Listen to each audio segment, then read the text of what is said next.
बिल्कुल, very good morning Anil ji. First of all तो मैं स्टॉक बता देता हूं, बासफ इंडिया, हमारे कुणाल जी, राकेश जी का कल का शायद 10 की कमाई वाला स्टॉक है। काफी दिनों से मेरे रडार पे है और 3390 और 3450 के टारगेट के लिए स्टॉक को खरीदे। सबसे बढ़िया बात है, ऊपर के लेवल से बहुत बढ़िया करेक्टेड स्टॉक है। 3700 के लेवल से अभी रिसेंटली तो 3400 के लेवल से और अदरवाइज 3700 का हाइज बनाया हुआ है। वहां से अच्छा खासा करेक्ट। रीजन ये है कि आप देखिए यूरोप में जो इश्यूज चल रहे हैं, और ये पेरेंट कंपनी देखिए जर्मनी की, और one of the finest, one of the largest, बहुत ही जबरदस्त पेडिग्री वाली कंपनी है बासफ इंडिया। बहुत पुरानी कंपनी, इनफैक्ट इंडिया में ही जब 75 साल से ज्यादा हो गए इस कंपनी को, और मतलब वहां पे जर्मनी में तो और भी उससे ज्यादा पुरानी कंपनी, 127 साल पुरानी कंपनी है। और कंपनी देखिए गजब का केमिकल्स में आज जैसे ही माहौल बना हुआ है, और सब बासफ इंडिया। अब मैं बासफ इंडिया की अगर मैं बात करूं तो आप देखिए केमिकल्स में माहौल बना हुआ ही है आज।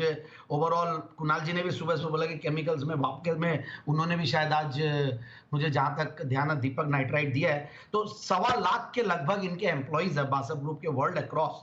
और कंट्री, कौन से कंट्री में ये लोग अवेलेबल नहीं है, हर कंट्री में ये लोग ऑलमोस्ट छाए हुए हैं। और करीब 4 सेगमेंट्स है, बड़े बड़े सेगमेंट्स, जिसमें ये कंपनी का पोर्टफोलियो आप देखिए, एग्रीकल्चरल सॉल्यूशंस देते हैं, materials, industrial solution, surface technologies, even nutrition and care and chemicals, मतलब कोई भी सेगमेंट को ये लोग ने छोड़ा हुआ नहीं। और सबसे इनफैक्ट इक्वली कहीं ना कहीं 20-25% के लगभग का इनका वो आता, शेयर आता है। और अब मैं आ जाऊं, देखिए 22 के पी मल्टीपल पे एक एमएनसी कंपनी, वो भी जर्मनी की एमएनसी कंपनी, बहुत सस्ती लगती है।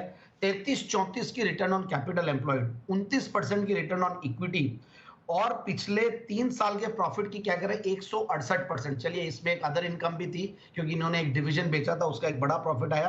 बट अदरवाइज में अगर 5 साल की भी प्रॉफिट की कैगर देखूं तो 85% है। उसको भी अगर हटा के देखूं तो 35% की पिछले 7 साल की प्रॉफिट की कैगर है, और पिछले 5 साल की, 3 साल के सेल्स की कैगर 30%। तो इस तरीके से कंपनी ग्रो की है। और आप, और बढ़िया बात यह है, जून 2021 में भी 197 करोड़ का पैट था। इस जून 2022 में भी 197 करोड़ का पैट है, जो कि हाईएस्ट एवर पैट है बेसिकली ये 2 क्वार्टर्स। और ओवरऑल टीटीएम बेसिस पे कंपनी हाईएस्ट एवर प्रॉफिट्स पर बैठी हुई है, 595 करोड़ की। और मैं शेयर होल्डिंग पैटर्न देख रहा था तो बहुत ही गजब का इंप्रेसिव पैटर्न है।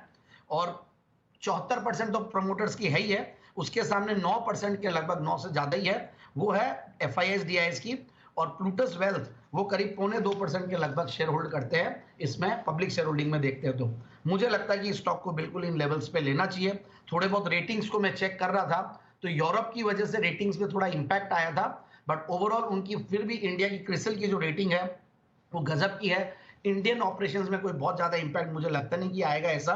तो मेरे हिसाब से स्टॉक को 3390, 3450 के लिए ले, इस अपॉर्चुनिटी को लें, क्योंकि ये स्टॉक अच्छा खासा 200 डेमास के आसपास सपोर्ट लेके वापस से बाउंस बैक करने की कोशिश कर रहा है विद फैंटास्टिक फंडामेंटल्स। ये है